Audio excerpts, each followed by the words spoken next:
Okay, I said yes. I'm have to resume. And I'm happy to do this. It's not yet. Okay. Um, you're tuning into the last words with Bab's podcast. And thank you all for tuning in from wherever you are in the world.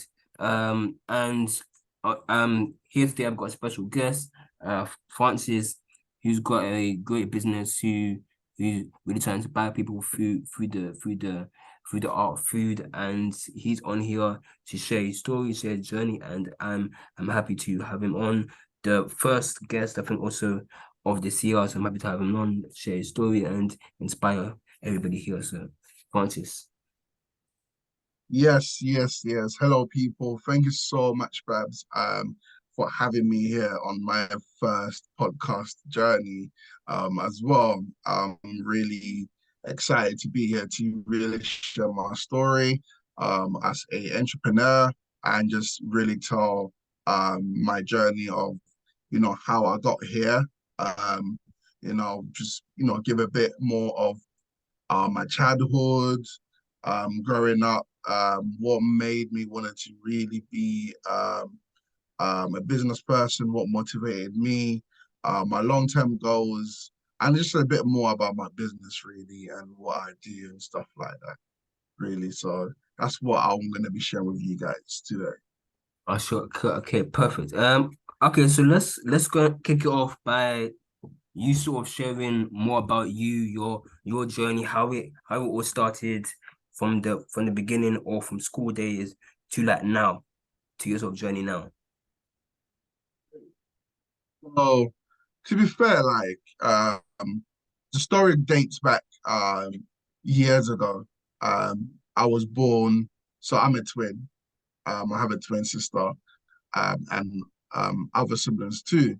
So when we was born, my parents left Ghana, which is West Africa, Ghana, to come to the UK with my older sister because my older sister was sick. So they came here, and then they had the opportunity to remain this country. So we pretty much was just left behind in it. So it was just me and my sister that was kind of left behind. So we technically didn't grow up with our parents, me and my sister. We grew up with like, family members, my grandmother, who passed away some years ago as well, my dad's mother, and growing up with my aunties, uncles, just pretty much anyone that was around. So the upbringing was the very typical norm, the African household, man, like very tough, strict, the chores, so very disciplined from the get-go. Um, I really wasn't really the best academically, really not. So I was always getting beat at school, like ridiculous.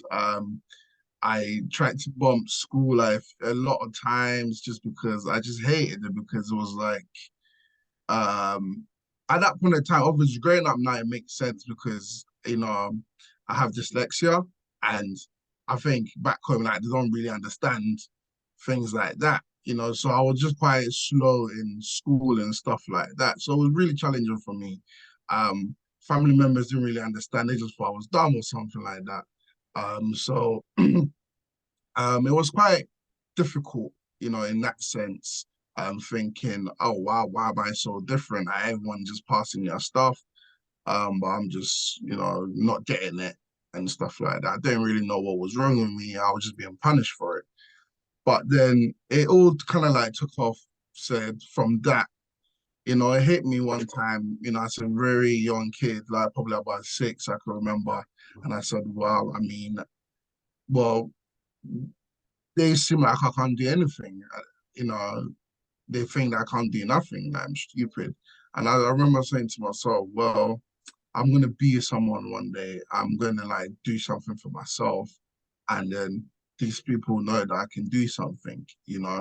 And I said, oh, yeah, I might not be the best at maths or whatever, English or spelling or whatever, but I'm gonna be someone great. That kind of like childhood, kind of like chatting to myself. It was really fun. And then so I come from like a family of like business-minded entrepreneur. So at that time, my uncle, my mom's brothers was, doing some cool business in Ghana at that point in time. And then I was very fascinated with what they were doing. Like, I was just banging. I was like, yo, like, this is so cool. Just them, do your business was really, really, I got really excited looking at that. And then when we used to get pocket money, so I just kind of like had a whole world imagination in my head of building my own business as a kid. So when I used to get pocket money for school, I used to not spend it. I used to save it.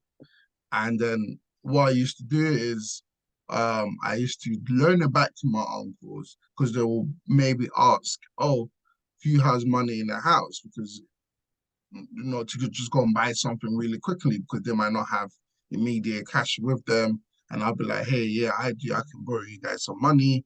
And then I used to say, well, if I give it to you, you're gonna have to give me something on top of it. And it was a bold move because at that point of time, you can't be talking to elders like that. So they used to look at me like, are you crazy?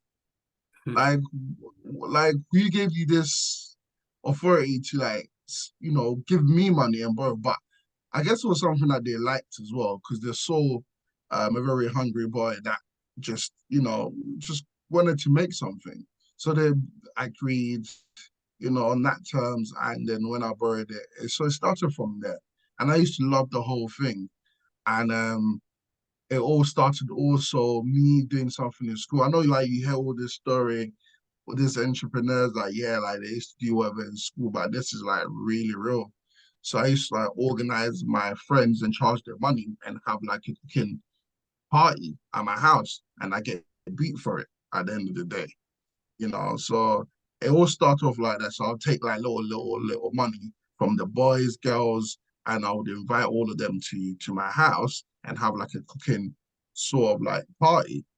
And mm, it was quite fun. And then it was something that it was getting that attention at school, and everyone needs to know me as, yeah, this guy that does the rice party because we just cook rice and stew and eggs and stuff like that. You know what I mean? yeah. And then it just went on from there. And I was just looking at my uncles and all of that, just do their business. So I was just fascinated.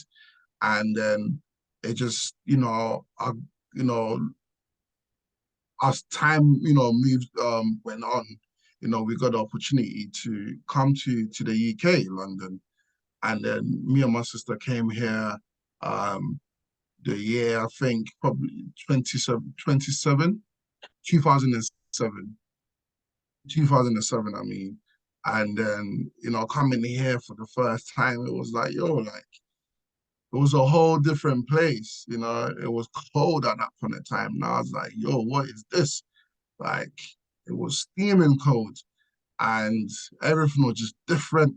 And it was just really hard getting used to the cold, the sun, and because obviously Ghana is very hot. Yeah. And then here was chappy, never seen anything like this. And it was winter time, and I remember seeing snow for the first time, and I was like, "Yo, I'm really abroad." Because we used to look at this on like movies and say, "Yeah, one day, man, we're gonna be there."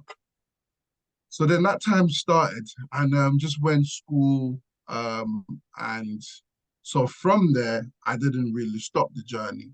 So I started off, I used to get free school meals, okay? And other kids didn't get free school meals. They had to really pay. So what I did was I sold my lunch for £1. So lunch at that point in time was about £1.75, £1.60. So I'm selling it as like really on a discount so that people would just buy off my lunch. So we used to get like these cards to go and get food. So it's a card that I would technically just basically sell. So yeah, I became that lunch guy. So I was selling from there again. So I'll sell my lunch every day. And every week I'll go and I'll stack like my £1 on like, my window front. And I'll just be counting and I'll be like, yeah, in a month I'm gonna make £40, blah, blah, blah. because I used to make about £5 a week. And it was like a lot of money. To me, I was like, yo, that's a lot. And I just stacked. I done that for pretty much the whole